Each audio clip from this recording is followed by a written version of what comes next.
Hello, I'm David F. Sandberg. So it's been 10 years since Lotta and I made Cam Closer, our first horror short that we made together and started us on the path to make Lights Out, which then led to Hollywood and everything. The way that short came to be is that back in the day, I used to make a lot of little visual effects videos and tests. I'd shoot on my mini DV camera and do VFX in After Effects.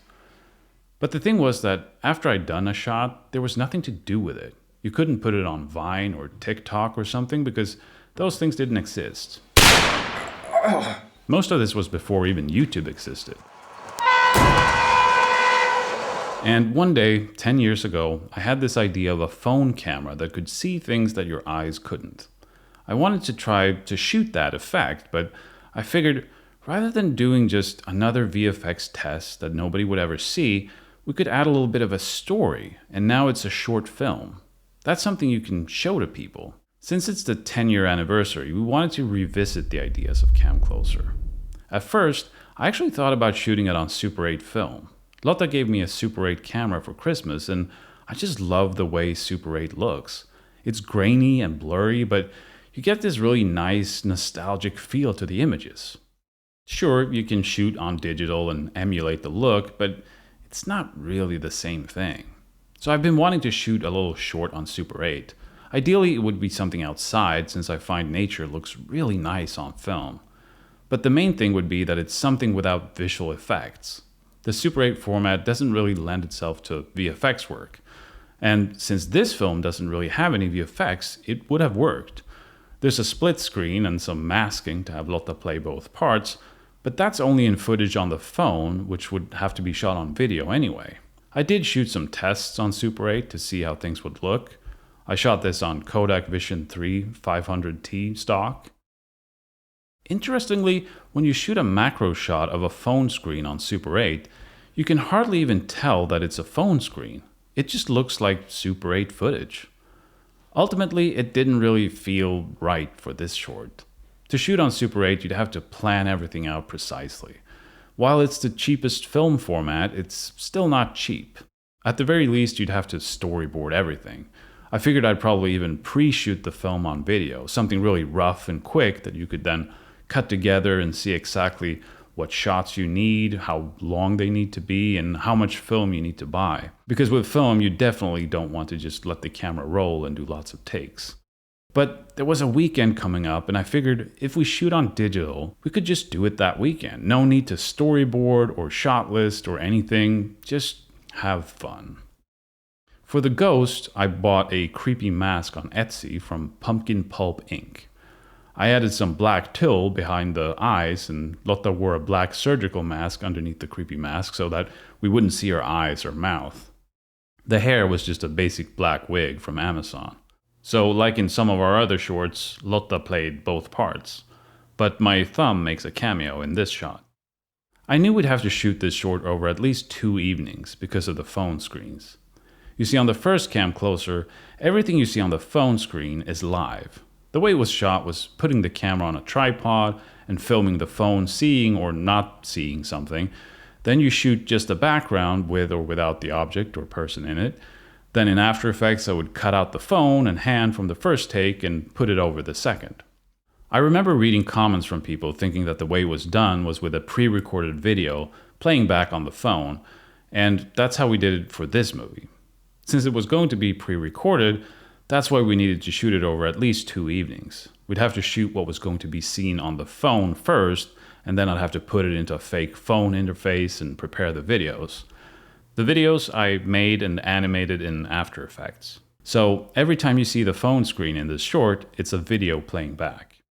That includes interacting with the screen. Every time Lotta needs to push something on screen or move the phone at a precise moment, I added a beeping sound.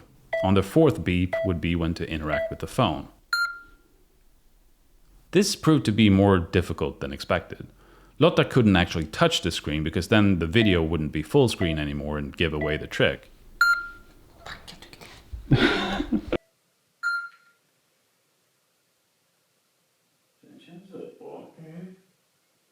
Another hard thing was the reveal of the stairs. Vad fan hände nu? I wanted the phone to stop in a very specific place, centered up on screen, and this turned out to be very tricky. So what I did was I reversed the video on the phone. Now we could start the shot with the phone right where I wanted it to be, and then take it out of the frame. Then when you play that footage back in reverse, what's on the phone screen looks correct. For the shots where we're really close to the phone and I wanted things to be steady, I put together this little rig. The first cam closer I shot on the best camera I had at the time, which was the Panasonic GH1. It was one of the early still cameras that had a video function. It had a terribly low bitrate, but there was a hack you could install on it to increase the bitrate. There was one problem with the hack though. If there was too much details moving around in frame, like shooting a wide shot of a tree with lots of leaves in focus on a windy day, the camera would freeze up. But as long as you stayed away from sharp, windy trees, it was a pretty capable camera that I used a lot. Eventually, I got into Blackmagic cameras because they can shoot in RAW, which is the best possible image capture. From then on, I shot all of our shorts on Blackmagic cameras. And that's what I was going to use for Cam Closer 2. In fact, we started shooting with my Blackmagic Pocket 6K Pro and the lens I always use, the Sigma 18-35 f1.8. I had it on a shoulder rig with a monitor and follow focus. I'd make my little marks on the follow focus and so on. We shot quite a bit of the short like this that first evening, but there was something about it that didn't feel fun. It felt a bit slow and technical or something. And you know, my day job, when I'm not trying to be a YouTuber, is directing films that are very slow and technical to make, and it's not always fun. I was feeling nostalgic for the days of shooting on mini DV camcorders, where you just had a little camera in your hand that wasn't all rigged out and you could move around really fast. You didn't have a razor-thin depth of field, so it wasn't as tricky to keep things in focus.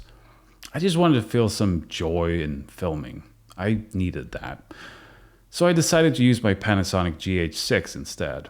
It felt kind of fitting to use the bigger brother of the camera we shot the first cam closer on. And I used the Lumix 12-35 f2.8 lens. Not as fast as the Sigma lens, but the Lumix and GH6 combo has amazing image stabilization. So you could just keep the camera in your hands. You don't need a shoulder rig, and it made me more inclined to move the camera around.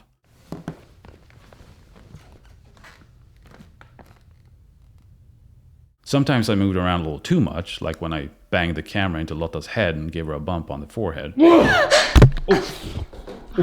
Thankfully, that was the last shot we needed of her face on camera, so it was all good. The GH6 is just really fun to shoot with, and now I enjoy the process more. And that's something that can be important. The most fun camera I have to shoot with is my 360 camera. With that, you don't have to worry about focus or framing when you're shooting. Just put the camera in interesting places, throw it in the air or whatever. I don't know if I'll ever shoot a short with it, but it is fun to use. And I still love my Blackmagic camera. It just didn't feel right for this project. I still use the Pocket 6K footage we'd shot for the phone screens though. I used a 14mm lens for that to get a really wide field of view. The GH6 can't shoot RAW internally like the Blackmagic, but it can shoot really high quality ProRes.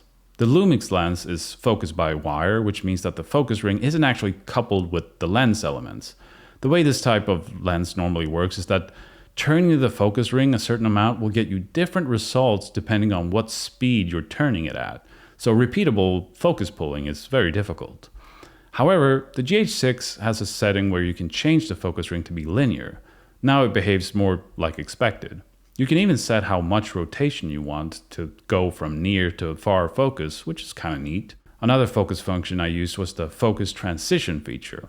You can set up to 3 different focus positions, set the focus pulling speed, and then switch between them with the press of a button.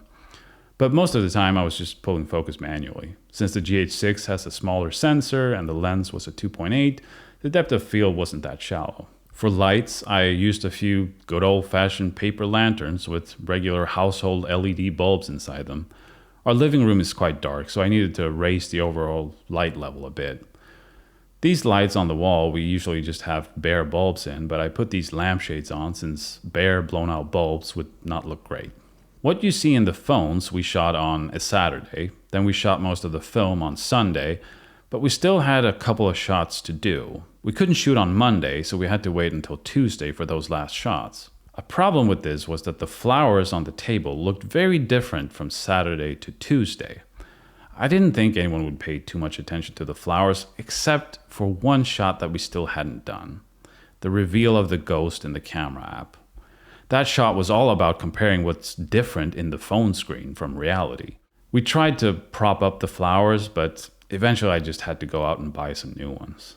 They definitely looked different, but it goes by quickly and I doubt anyone looks at that. So the budget for this film was the cost of a mask, a wig, and some tulips. Although you can see that I always have a Rode mic on my GH6, I didn't use any of that audio. Like all our shorts, the sound was recorded afterwards.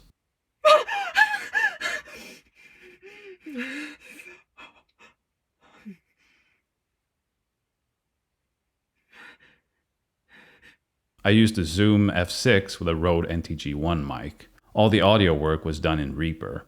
For some reason, we tend to live in places with really creaky floors, which is great for horror movies, but the floors in this house turned out to be too creaky. This house is almost 100 years old. When I played back the first version for Lotta, she said it was way too distracting.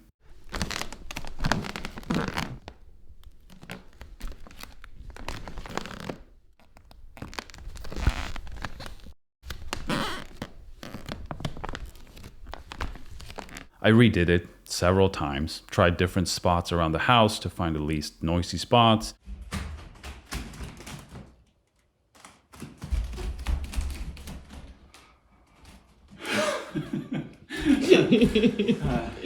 And even then I had to go through and edit out the biggest, most distracting pops. The editing and everything but the sound was done in Resolve. For color, I did very little.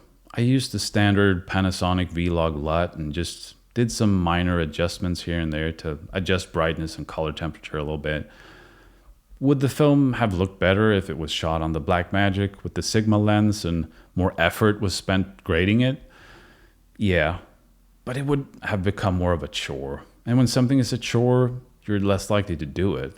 And I just needed to experience some enjoyable filmmaking without any stress or pressure. You know, sometimes it's nice to not worry too much about the details and just have some fun making a movie.